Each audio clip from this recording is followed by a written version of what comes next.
नमस्कार, मैं हूं अंजलि सिंह और आप देख रहे हैं हर पल न्यूज। उत्तर प्रदेश की योगी सरकार ने गरीबों को आवास देने के संबंध में एक बड़ा फैसला लिया है। इसके तहत मलिन बस्तियों में रहने वाले लोगों को मात्र 1000 रुपए में फ्लैट उपलब्ध कराए जाएंगे। इसके तहत मलिन बस्तियों में रहने वाले लोगों को मात्र 1000 रुपए में फ्लैट उपलब्ध कराएगी। यह फ्लैट 1000 रुपए के पंजीकरण शुल्क पर दिए जाएंगे। योगी सरकार ने फैसला किया है कि मलिन बस्तियों की जगह पर अपार्टमेंट्स बनाए जाएंगे। ये अपार्टमेंट्स पीपी मॉडल पर लगाए जाएंगे।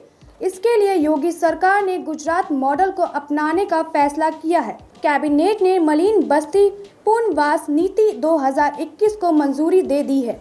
इसके लिए ऐसी मलिन बस्तियां चुनी जाएंगी जो शहरों में मुख्य स्थानों पर हैं और वहां व्यावसायिक गतिविधियां संभव है। इन बस्तियों की जमीन सरकारी एजेंसियों की होगी तो वहां पर अपार्टमेंट्स बनाए जाएंगे। इस योजना में उन बस्तियों को नहीं लिया जाएगा जो निजी जमीन पर होगी या नदी नाले के किनारे खतरनाक स्थान पर होगी। पीपी मॉडल पर अपार्टमेंट्स बनाने वाले बिल्डर को यह जमीन मुफ्त में दी जाएगी और कुछ जमीन का व्यावसायिक उपयोग करने की अनुमति दी जाएगी ताकि बिल्डर्स को खर्च निकालने में आसानी हो, साथ ही उसके रखवाले में भी आसानी होगी। इसके लिए सरकार एक फंड भी तैयार करेगी।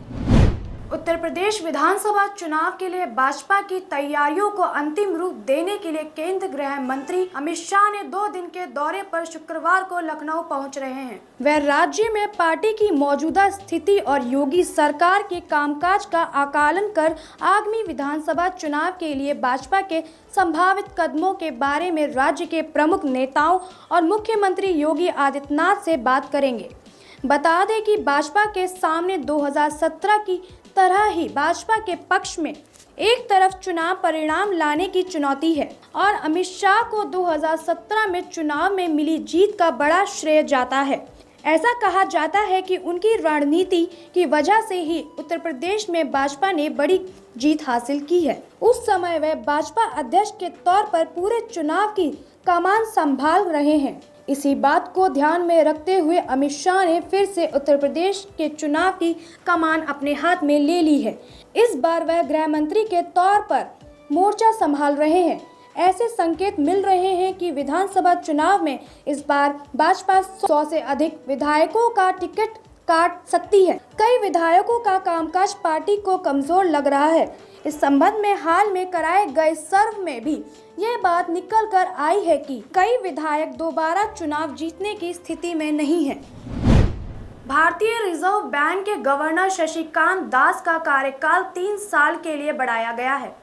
10 सितंबर 2021 से उनका कार्यकाल समाप्त हो रहा है, लेकिन कैबिनेट नियुक्ति समिति ने शक्तिकांत दास को अगले 3 साल की अवधि के लिए फिर से आरबीआई के गवर्नर बने रहने पर मुहर लगा दी है। 10 सितंबर को वह 26वें गवर्नर नियुक्त होंगे।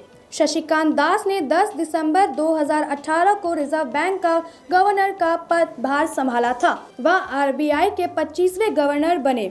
शक्तिकांत दास पूर्ण वित्त सचिव और वित्त आयोग के सदस्य भी रह चुके हैं।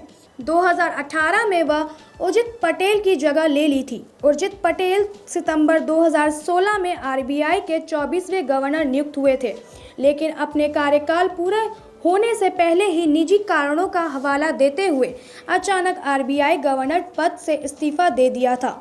26 फरवरी 1957 को जन्मे शक्तिकांत दास इतिहास विषय में एमए पास आउट हैं और तमिलनाडु कैडर के आईएएस अधिकारी हैं। वह वित्त मंत्रालय के डिपार्टमेंट ऑफ इकोनॉमिक अफेयर्स में जॉइंट सेक्रेटरी, बजट, तमिलनाडु सरकार के राजस्व विभाग में कमिश्नर और स्पेशल कमिश्नर, तमिलनाडु के इंडस्ट्रीज डिपार्टमेंट में सेक्रेटरी और अन्य विभिन्न पदों पर रह चुके हैं। केंद्रीय गृह मंत्रालय ने गुरुवार को कोरोना वायरस महामारी के प्रसार को बढ़ने से रोकने के लिए मौजूदा कोविड प्रतिबंधों को 30 नवंबर तक बढ़ाने का फैसला लिया है। सरकार का यह कदम कोविड के मामलों में कल के मुकाबले लगभग 20% की तेजी दर्ज आने के बाद लिया गया है। पिछले 24 घंटे में देश में कोरोना के 16,156 नए मामले दर्ज किए गए हैं। अब इस बीमारी के कुल मामले की संख्या 3,42,31,909 हो गई है। वहीं केंद्र स्वास्थ्य मंत्री मनसुख मांडविया ने एक कार्यक्रम में कहा कि भारत में अंतर्राष्ट्रीय स्वास्थ्य पर्यटन केंद्र बनाने की क्षमता है। उन्होंने कहा कि प्रधानमंत्री नरेंद्र मोदी के दृष्टिकोण के चलते स्वास्थ्य को भारत में विकास से जोड़ा गया है। देश के स्वास्थ्य क्षेत्र में निवेश की अपार संभावनाएं हैं। वह भारतीय उद्योग परिसंघ एशिया स्वास्थ्य 2021 सम्मेलन को संबोधित कर रहे थे। थीम बेहतर कल के लिए स्वास्थ्य सेवा में बदलाव है। मांडविया ने कहा कि इससे पहले स्वास्थ्य का मतलब केवल इलाज समझा जाता है, लेकिन अब स्वास्थ्य के लिए विकास के साथ जोड़ दिया गया है। केवल एक स्वास्थ्य समाज ही एक समृद्ध देश बन सकता है और यही प्रधानमंत्री नरेंद्र मोदी की मुख्य सोच है। उन्होंने कहा कि सरकार स्वास्थ्य सेवा क्षेत्र के बेहतर भविष्य के लिए पूंछ है, जवाबदेही और जागरूकता के लिए प्रतिबद्ध है और इन सेवाओं को और बेहतर बनाने के और लगातार काम करने में जुटी है। वाराणसी से 64,000 करोड़ रुपए के 5 साल में 5 इयर्स में 64,000 करोड़ रुपीस इस योजना पर खर्च किया जाएगा और उसमें टारगेट सेक्टर है डिस्ट्रिक्ट, ब्लॉक, डिस्ट्रिक्ट और क्षेत्र और नेशनल सभी लेवल पर अच्छी लेबोरेटरी हो। एक ब्लॉक में भी लेबोरेटरी हो, ब्लॉक के ऊपर डिस्ट्रिक्ट लेवल पर एक उससे बड़ी लेबोरेटरी हो। कोई सामान्य टेस्टिंग कराना हो तो कभी एक बड़ी सिटी की ओर जाना पड़ता है, स्टेट के कैपिटल तक जाना पड़ता है। ये स्थिति ना निर्माण हो, इसलिए डिस्ट्रिक्ट लेवल पर ही डायग्नोस्टिक हो जाए और डायग्नोसिस डिस्ट्रिक्ट लेवल पर हो और उसके अलावा भी कोई आगे डायग्नोसिस की आवश्यकता हो, परीक्षण की आवश्यकता हो, तो देश में 20-20 लोकेशन पर एक लेवल की लैब हो जहां ऑल टाइप ऑफ रिपोर्ट मिल सके। आरएसएस की अखिल भारतीय कार्यकारी समिति के 3 दिवसीय बैठक कर्नाटक के धारवाड़ में शुरू हुई है। राष्ट्रीय थोन विद्या केंद्र में आयोजित बैठक में हिंदुओं पर हो रहे हमलों समेत कई अहम मुद्दों पर मंथन किया जाएगा। संघ के एक वरिष्ठ अधिकारी ने बताया कि बांग्लादेश में हिंदुओं पर हमलों के विषय पर इस बैठक में एक प्रस्ताव पारित किया जाएगा। वैदिक मंत्रोच्चार के बीच यह सत्र आरंभ हुआ। इस वैश्विक कार्यक्रम में सरगंग चालक मोहन भागवत और सरकारवाह दत्तास्त्रो होसबले समेत 7 देश भर से 350 से अधिक लोग शामिल हो रहे हैं। संघ के सह प्रचार प्रमुख नरेंद्र ठाकुर ने बैठक से पहले बताया, यहाँ संघ की कार्यकारी समिति की बैठक शुरू हुई है। हम इसमें वर्तमान हालत, भविष्य की हमारी योजनाओं और बांग्लादेश में हिंदुओं पर हमले के बारे में विचार विमर्श करेंगे। उन्होंने कहा कि बांग्लादेश में हिंदुओं पर हमलों के विषय पर एक प्रस्ताव भी बैठक में पारित किया जाएगा। साथ ही संघ के एक अन्य पदाधिकारी ने बताया कि प्रतिवर्ष अक्टूबर माह के अंत में राष्ट्रीय कार्यकारी समिति की बैठक होती है। पिछले वर्ष कोविड-19 संबंधी पाबंदियों के कारण यह बैठक ऑनलाइन तरीके से हुई थी। उन्होंने कहा कि इस वर्ष कोरम पूरा है, यहाँ 350 से अधिक लोग एकत्रित हुए हैं। उन्होंने कहा कि इस संगठनात्मक कार्यक्रम देखने वाले भारतीय जनता पार्टी के कुछ वरिष्ठ नेता भी कार्यक्रम में शामिल हो रहे हैं। सरकारी तेल कंपनियों की ओर से आज फिर से पेट्रोल डीजल के दामों में बढ़ोतरी हुई है। कई राज्यों में इसका दाम 100 रुपये से ऊपर पहुंच चुका है। देश में रोजाना बढ़ते पेट्रोल डीजल के दाम आम आदमी की आमदनी पर असर डाल रहे हैं। दिल्ली में पेट्रोल का दाम 108.64 रुपये जबकि डीजल का दाम 97.37 रुपये प्रति लीटर है। मुंबई में पेट्रोल की कीमत 114.7 रुपये व डीजल की कीमत 105.9 रुपये प्रति लीटर है। कोलकाता में पेट्रोल का दाम 109.9 रुपये जबकि डीजल का दाम 100.49 रुपये लीटर है। वहीं चेन्नई में भी पेट्रोल 105.43 रुपये लीटर है तो डीजल 101.59 रुपये लीटर है। योगी सरकार ने गुरुवार को राज्य कर्मचारियों को दिवाली की सौगात देते हुए उन्हें 30 दिनों के बोनस भुगतान का आदेश जारी किया है। इसके तहत राज्य कर्मचारियों, राजकीय विभागों के कार्य प्रभारित कर्मचारियों और सहायता प्राप्त शिक्षण और प्रभावित शिक्षण संस्थाओं और स्थानीय निकायों के कर्मचारियों और दैनिक वेतन भोगी कर्मचारियों को साल 2020-21 के लिए 30 दिन के बोनस का भुगतान का आदेश दिया है। इसके तहत दैनिक वेतन भोगी कर्मचारियों जिन्होंने 6 कार्य दिवसीय सप्ताह वाले कार्यालयों में 31 मार्च 2021 को 3 साल या उससे अधिक समय तक लगातार काम करने वाले को प्रत्येक कम से कम 240 दिन कार्यरत रहे हो, उनको भी यह सुविधा प्राप्त होगी। वहीं कर्मचारियों के बोनस की धनराशि का 75% भाग संबंधित कर्मचारियों के भविष्य निधि खाते में जमा किया जाएगा। वहीं शेष 25% का नकद भुगतान किया जाएगा। उत्तराखंड के सभी सरकारी अस्पतालों में अब डायबिटीज और ब्लड प्रेशर की दवाइयां निःशुल्क दी जाएंगी। इसके लिए स्वास्थ्य मंत्री डॉक्टर धन सिंह रावत ने विभागीय अधिकारियों को प्रभावी व्यवस्था बनाने के निर्देश दिए। इसके अलावा नवंबर और दिसंबर में राष्ट्रीय अंधता निवारण कार्यक्रम के तहत 1 लाख लोगों के निःशुल्क मोतियाबिंद के ऑपरेशन और चश्मा वितरण का अभियान चलाया जाएगा। बृहस्पतिवार को स्वास्थ्य मंत्री ने स्वास्थ्य विभाग और राष्ट्रीय स्वास्थ्य मिशन की समीक्षा में अधिकारियों को निर्देश दिया है कि स्वास्थ्य योजनाओं का समयबद्ध तरीके से विक्रांत किया जाएगा। साथ ही स्वास्थ्य महानिदेशक को लापरवाही बरतने वाले अधिकारी कर्मचारियों से स्पष्टीकरण मांगने के निर्देश दिए हैं।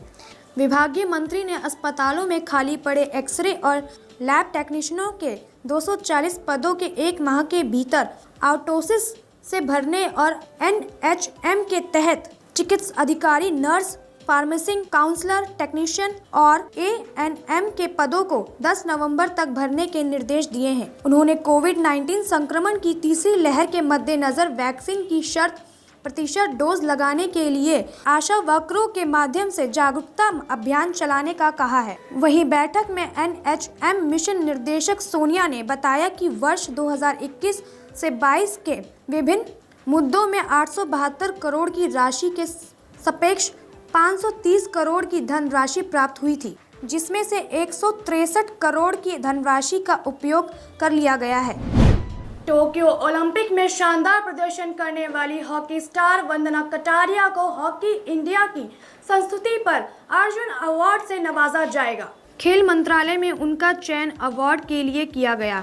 हरिद्वार के उप जिला क्रीड़ा अधिकारी वरुण बेलवाल ने इसकी पुष्टि की है। भाई पंकज कटियार ने बताया कि वंदना को अर्जुन अवार्ड मिलने से उन्हें काफ़ी खुशी है। वंदना के घर आने पर विशेष स्वागत किया जाएगा। वंदना को अर्जुन अवार्ड देने की घोषणा के बाद से परिवार के साथ ही साथ स्पोर्ट्स अधिकारियों और खेल प्रेमियों में खुशी की लहर है। वंदना कटियार के परिजनों ने मिठाई बांटकर खुशी का इजहार किया है। परिजनों का कहना है कि ये उनके लिए दिवाली का उपहार है। बता दें, हरिद्वार के रोशनाबाद गांव निवासी भारतीय महिला हॉकी टीम की खिलाड़ी वंदना कटियार ने टोक्यो ओलंपिक में दक्षिण अफ्रीका के खिलाफ हुए मैच में हैट्रिक लगाकर इतिहास रचा है। वह ऐसा करने वाली पहली भारतीय महिला हॉकी खिलाड़ी बनी है। इसके बाद रोशनाबाद की बेटी का देश और विदेश में खूब डंका बजा है।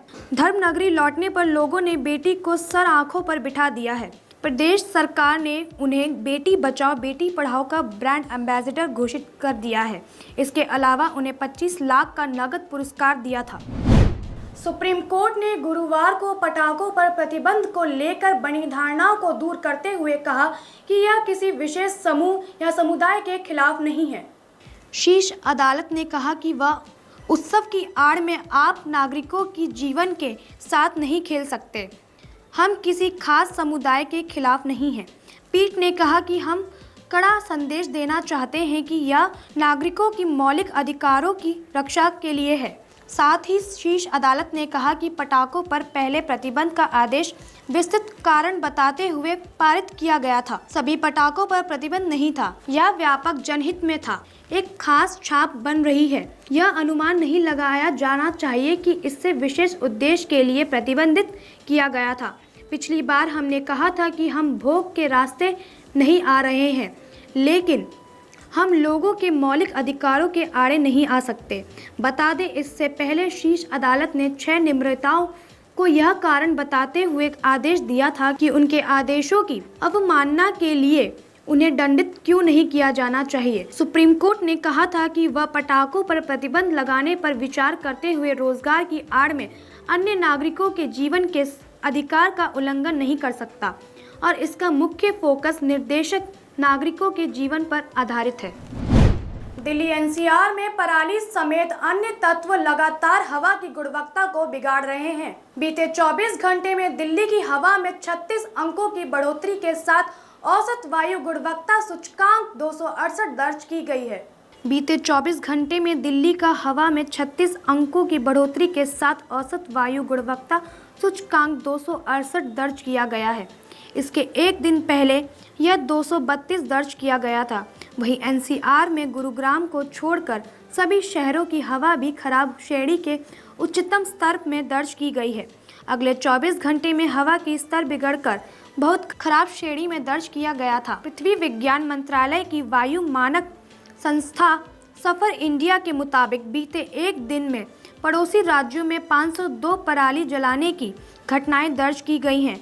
इससे उत्पन्न होने वाले PM 2.5 तत्व की प्रदूषण में 19% हिस्सेदारी दर्ज की गई है। हवा में PM 10 का स्तर 234 व PM 2.5 का स्तर 112 माइक्रोग्राम प्रति घन मीटर दर्ज किया गया है। PM 10 का स्तर इन दिनों जहां औसत श्रेणी में बना हुआ है, वहीं PM 2.5 का स्तर खराब श्रेणी में दर्ज हो रहा है।